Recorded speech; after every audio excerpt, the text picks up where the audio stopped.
Hi there, welcome back to my channel. If this is the first time you're watching one of my videos, hello there, welcome. Today, guys, I am filming a video that I'm pretty excited for because it's been like 2 months in the making. I actually created a completely free-to-play Star Rail account about 2 months ago now on February 15th and was able to finally clear all the endgame in like less than 3 months of playing. So very exciting stuff. I want to go over my general philosophy for this account, how I pulled, how my pulls went, my character builds, and just talk about this account because I really have been enjoying it. I think that having a free-to-play account brings a challenge that's really satisfying and really challenges you to do things in a way that if you spent money on the game, which I do on my main account every now and then, you don't really have, especially after a long period of time, and especially from a new player's perspective, but with the knowledge that I have as a not new player. So let's get into it. I'm in my parlor car right now. I have my little Plan Arcadia little, what is it, Phantom Moon Games mask on. And yeah, so the first thing I want to show you guys is my warp history. But first, let's talk about my general philosophy for this account. So when I created this account, I created it on patch 4.0. My goal was to just have a free-to-play account that can clear endgame the quickest that I possibly could.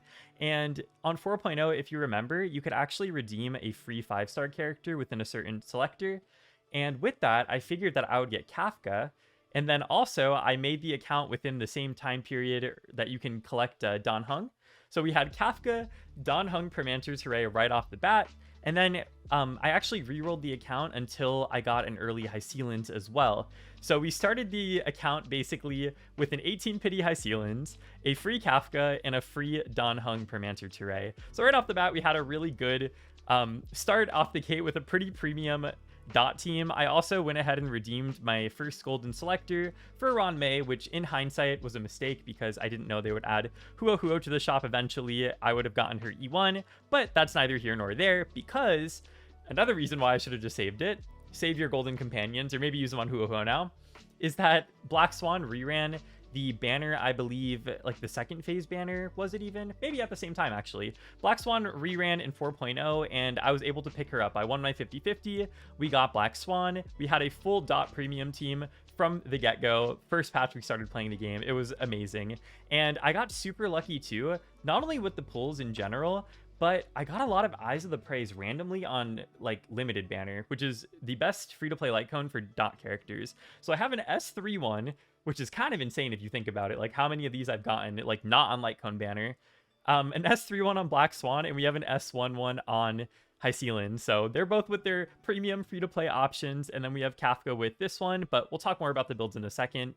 So my second idea, right, because you need 2 teams for all the end game in the game except for anomaly arbitration, which I can't clear yet, but you don't get any gems from that game mode, so I don't really care. That'll be like an eventual goal. Maybe we can make a video series out of this. Let me know if you'd like to see a video series in the comments, and thank you guys in general for all the enthusiasm you've been showing this channel. I think that my content has been resonating with a lot of people, and that just brings so much fulfillment to me. So just huge thank you if you guys do like these videos, and just don't forget to leave a thumbs up if you do. It's the best way to spread it across the algorithm, and subscribe for more content. I really love community building, and I have just loved the community that I've built around gacha games already. So please join my Discord server too if you'd like to participate in a lovely little community that's growing.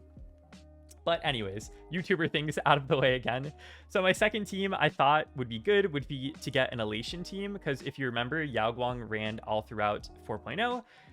So with the amount of jades that you get from being a new player, from exploring and doing the story and the events and the anniversary and all the new things, I was able to get Yao Guang, and then I was able to get Sparksy, and then I actually got a Sparkle after that, but that was kind of not really good. I probably should have not pulled Sparkle, but I don't super regret it. It's whatever. And then we got Silver Wolf.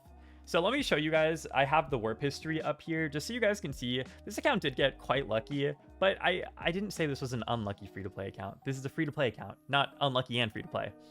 That's really unfortunate. But yeah, we got 18 pity Hysealan, started the game with her. Then we got 81 pity Silver Wolf, Silence. Then we got 81 pity Black Swan, at least it was 150-50, 47 pity Branya.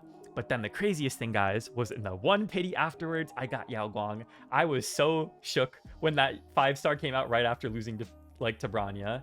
Then sadly, we lost our Sparksy 50-50 to Blade. He's just sitting on the account doing nothing, unemployed. Then we got Sparksy you know, we needed her, but we had a lot of pulls, thankfully. We won a 50-50, got Sparkle, regret that, but it's okay. Then we got Silverwolf, won a 50-50 again, and then I actually went ahead and got Silverwolf E1.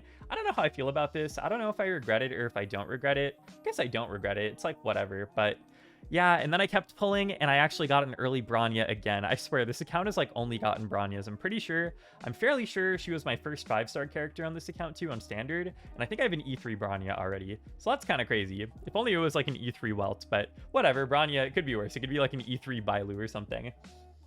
Yeah, so that's kind of the pull history of this account. I have some questions that I want your guys' advice on. I'll ask that more towards the end of the video, but let's go ahead and show you guys the builds for the characters. And mind you, look, let me just prove to you guys, I've cleared all of the endgame that isn't anomaly arbitration. You see 36 stars Forgotten Hall, 12 stars Pure Fiction, and 12 stars Apocalyptic Shadow. We've been able to do everything. We have cleared all of the main story, so all the main story is done. We haven't done all of the exploration yet. We've done a lot of the exploration, but we're still missing some on Penacony, Amphorius, and Plan Arcadia, which will be gotten around to eventually, but, you know, it's just busy. There's, you know, I can't be doing that all the time. You know, one thing at a time. So let's just go in order with the characters and how we got them. Let's start off with Hycealans. This account actually used to be named Hycealans #1 fan. Like when we were just like re-rolling for Hycealans accounts. But I renamed it now. By the way, guys, this is an account on Europe. I am from NA, but this is my European free-to-play Smurf. If you want to add me, my UID is in the top right there. Please feel free to. I have a lot of viewers that are from Europe and friends from Europe. So it's really cool having an account where I can stalk their profiles and, you know, get to interact and engage with them in ways that I can't with my NA account. Yeah, so Hycealans, right? So Hycealans was the first character we got. She is slow with 124 speed. We have her on the dot set, but the rolls aren't amazing, honestly. But again, the point of this account wasn't to zero cycle. Like, I'm not doing that. Maybe down the line, like, who knows, one day. It's just to clear all of the endgame. Like, I want to be able to get all the gems in the game, and I wanted to kind of prove what my video that I made a long time ago, that was something titled, like, if you can't clear MOC 12, it's your fault. I wanted to kind of, like, prove the people that, like, were really upset in that video wrong, and that as a free-to-play new player, you could clear the endgame pretty easily and pretty quickly if you just make the right decisions for your account. Granted, I did get a bit lucky, and granted, I understand that if you're a returning player, it could be even harder for you to clear endgame compared to a newer player. You know, I understand there's some nuance, so I'm not trying to criticize people, but this is just my experience as a free-to-play new player in the game who has already some knowledge of the things in the game. So those are her relics. We are meeting her, or we're not meeting her 120% effect hit rate substat goal, or stat goal in general. I could get better rolls, especially like on this rope. This rope's pretty terrible, but for now she's working fine. I also need to level her light cone more. That's what I'm working on currently on this account. I'm trying to farm the traces to level up all of their light cones, because like high key, all of their light cones are not leveled, and it does kind of make a difference on this team. So we're working on that, but she's pretty good. She has, you know, she has enough. Her traces are okay, almost level 10 on certain things, but you're going to see a lot of the other characters are not as fortunate. So this is Don Hung Permantur Therese. The last thing that I pulled on Standard Banner was the Clara Light Cone, which was pretty great because you can actually use 5-star Destruction Light Cones for their high base attack on Don Hung Permantur Therese, and it's usually better than 4-star options because 4-star Preservation Light Cones tend to be pretty bad. So that's nice. And for him, he is dedicated for the dot team. He is like literally only to be used for the dot team. So I gave him 77% effect hit rate with an effect hit rate chest, so that in combat, Kafka actually gives him the extra 100% attack buff, and therefore he is an even better sustainer. And because I don't really care about crit damage, which is what his signature set gives, I just stuck him on a 2-piece with 2-piece attack, 2-piece speed, and then Lushaka with a energy recharge rope. And we have 147 speed. So honestly, guys, for like a low investment, like pretty mediocre Don Hung build, like I'm very happy with this. He is doing his job. And I'll show you guys the rolls just pretty quickly on all of the pieces too, just so you guys can see that they're like, okay, some pieces are good, some pieces are like pretty awful, like this one. But you know, you don't need perfect pieces to be able to clear things in this game. Let's talk about Kafka now. So Kafka, I got before the tutorial mission event light cone from the Herta shop, and that's her best in slot, so we're very happy with that. And then we stuck her on the Eagle set because nowadays Kafka's more of a support. You really only care about reaching the 75% effect hit rate substat goal so she gets her own attack buff, and you want a lot of speed on her. So I have her with Eagle set. I just tried to, of course, get that effect hit rate and, that stat goal, which I was able to get. And then I stuck her on a Lushaka with an energy recharge rope. I do kind of want to swap her eventually to like an attack orb or like electric or lightning damage orb or whatever. But this orb had 3 speed rolls, so I don't think I could really swap it without gimping my whole entire build. Or maybe I can. Let me know in the comments if you're like an expert on speed tunings. I know that the speed tuning for Kafka with Eagle is actually 167 speed, but again, I'm not doing that with a 2-month-old account. I'm just getting whatever I can get. Like, remember, guys, this account is literally like not even 3 months old yet. Let's just say that. So I'm pretty happy with my 150 speed Kafka with reaching her stat goals and on Eagle set. She's doing her job. It's fine. As for Black Swan, I think her build is the one that I care the most about because she does the most damage on the team. I have her with her 120% effect hit rate. I have her with her Eyes of the Prey S3. I have her trace at least her talent, which I think is where most of her damage comes from, at level 10. The rest, work in progress. And we have her on the dot set as well. And we have her with a slow build. And we have her with the dot planner set as well. And she has 3k attack with a wind orb, reaching her stat goals, and she's doing great. She just needs her light cone to be finished leveled, as does High Sealans. They need leveled light cones. One day they will get that soon. Probably within the week they will have their light cones actually fully leveled. So I'll talk about Sparkle too, even though I don't use her anymore. I don't really regret pulling her. I mean, I do, but I don't. I cope because it's like, one, I have one Dance Dance Dance, so like, okay, I have a good light cone for her. And 2, it's like, I think that down the line in the future, I'll probably have a use case for Sparkle. I feel like she's a good character just to have, especially if I get like a CeeLo one day on a lost 50-50. I feel like they could maybe make actually a pretty decent third team, maybe with like RMC or something like that. So for now, she's unemployed, but that's okay. She got her resume in order, and maybe she's applying for jobs. Hasn't found one yet, but one day she'll get a new employer. I have her on a 2-piece speed set. I CBB to farm a 4-piece Sacrados or something like that for her. I really don't care. I don't need her to be that invested. And I have her with Lushaka and an energy recharge rope, and she is at 162 speed. So yeah, the crit damage is awful. Do I care? Not really. She doesn't. I don't even use her. Why would I care? I don't actually use Ranmei or EMC right now, so we're just gonna ignore them. Let's talk now about my Elation team. So Yaoguang is at 160 speed, which I think is like the bare minimum for her to be, like low investment ready. And that's all I can really realistically get on her. I don't have her signature, so it's kind of hard to get speed. But I do have her on a 4-piece of the Elation set, and I do have her on Lushaka as well. And I'm pretty fine with having 160 speed because I think that that's like, that's the break point, and that is enough for her to function. I think anything lower would be death. But 160, we're good. I do have all of my Elation characters on the Mushroom Light Cone, which is actually kind of good. I like the Mushroom Light Cone because it actually stacks with itself. So it's kind of nice when you have multiple characters on it and they all stack and they all benefit each other. So that's nice. At least Elation has pretty good light cone options. Her traces are actually leveled. My Elation team's traces are a bit more cared for than my dot team right now, which is funny because I got the dot team first, but it is what it is. Yeah, that's Yaoguang. So Sparksy is over here too. Sparksy used to be on a slow build when I thought I was going to use her with Sparkle before I knew that she was going to be like best in slot with Silverwolf. But we reworked her build this patch, and she now has a speed boots, and she has 4-piece of course, the Elation set, and she has an attack rope. I know that some people say that getting an energy recharge rope is good with her when you're using her with Silverwolf, but I feel like that's not that great. Like, it doesn't make a huge difference, and I feel like it's only good if you're min-maxing and probably have her signature, because you do want a lot of attack on her to reach one of her trace goals, or trace stat goals, which I've done the calculations, or Fribbles has done the calculations, and she does reach the, I think it's like 3.6k attack that she needs in combat with the Lushaka from Yaoguang and the Huohuo buff. So she is kind of doing her job. I like the 149 speed, like sure, why not generate more punchline for Silverwolf.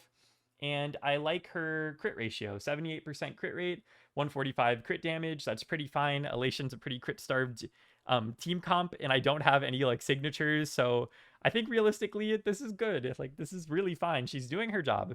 Okay, that's really it. I need my characters to do their job, and that's it. And that's what they're doing. So we did get Huohuo now for free with the anniversary. She was the second sustain that I got, and she was our second golden companion. And I have her on the Hyacine set right now. I have her at 155 speed. It's not the most interesting build, but I think it's pretty good. I'm using an S1 post-op conversation just because it's all that I really have for her. I mean, I have these ones, but like, I don't think they're as good. I'd rather just get the energy recharge and just use this one. It's fine. Her traces are whatever. I maxed out her ult so that she can, you know, give the most buffs, but everything else is fine. She can sustain good enough. So these are her relics, and then I do have her on Broken Keel as well, just for that extra crit damage that she can give the rest of the teammates. And because Elation is like a multi-DPS team, it does wind up being pretty nice. So she's doing her job too. That's good. So now for probably like my best built character on this account, which is the Silverwolf level 999. Another goal with this account, or thing that I wanted to do, was pull for characters that I don't necessarily pull for on my main. Like on my main, I didn't pull for Sparksy and I didn't pull for Silverwolf. I plan on going for Evanescia when she comes out next week, but I thought it would be fun if I can play things that maybe I can't always play on my main on this account. And Silverwolf's great, so why would I not get her? So I did mention I did pull her E1. I don't really have much to say about it. Like, do I regret it? I don't regret it from like an account value perspective. I regret it more from maybe people now are going to say like, oh, but you have an Eidolon. Your account's unrelatable now. This is like Whale Showcase, which it's not. It's free to play. But we're going to talk more about that in a second because I got a question for you guys about what you think I should do next. So these are her relics. She does have 100, what was it, 167? Oh my god, don't say it. Don't say it, Eric. Okay, a certain amount of speed. And she does also have a good crit rate. Like, she should be at 100% crit rate in combat. Her crit damage is fine.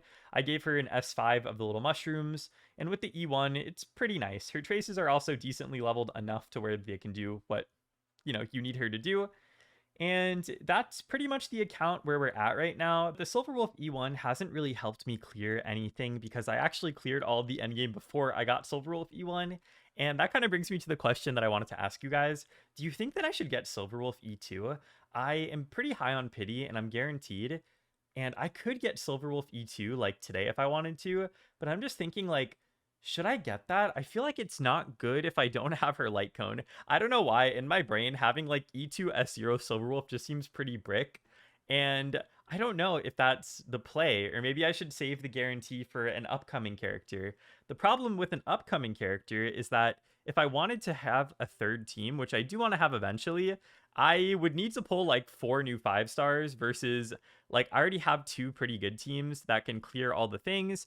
And I feel like if I vertically invest maybe a little bit into them, like with Silverwolf, get her E2, then I'll be able to clear for longer, get like a better bang for my buck for what I already have.